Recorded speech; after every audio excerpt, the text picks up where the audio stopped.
पळसाचे फुल सरांनी माहिती सांगितलीच आहे तुम्हाला. अतिशय सुंदर कलर या फुलांचा असतो, राईट. हे फुलं आता यांनी ओले आणले.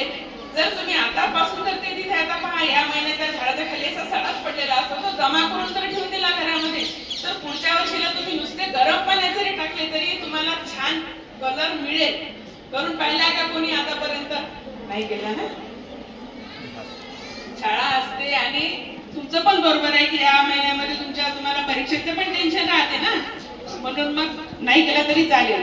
आता मी या ठिकाणी तुम्हाला म्हणजे एक दोन करून आणलेले आहेत. हे बघा, गोकर्ण असतं ना झाड, माहितीये गोकर्ण? जांभळ्या कलरचे फुलं मिळतात. हे बघा, हे मी फक्त इथे यायच्या आधी पाण्यात टाकलं, यात कोणताही रंग टाकलेला नाहीये. गोकर्णाचं फूल वाळलेले जे देवाला वाहून आपण ठेवून देतो, दिसतो का? जांभळा कलर आहे बघा, दिसतो? हा जांभळा कलर आहे. त्यानंतर हे बघा, घरूनच मी म्हणजे हे पहा, हे ओळखू येतो का? हा बीटचा कलर आहे.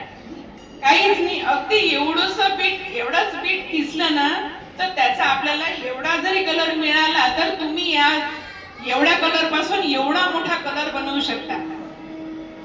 म्हणजे मी हा इथे जो कलर बनवून आणलेलाच आहे आमच्या घरी, मी बनवून बघितला की मला किती लागतो प्रात्यक्षिक.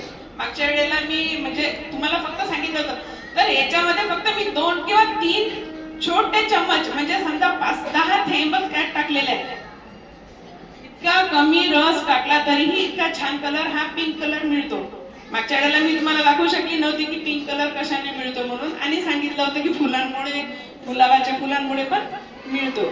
तर आज या ठिकाणी मी बाकीचे कलर तुम्हाला सांगते की नॅचरल कलर जे आहेत, समजा लिंबाच्या पाल्यापासून, पालखाच्या जुडीपासून, पालखाची जुडी म्हणजे अगदी छोटीशी जरी केली, एवढा बिना पाण्याचा कलर करायचा आणि एवढा जरी कलर निघाला तरी त्यातून तुम्ही हिरवागार कलर असा तुम्ही बनवू शकता.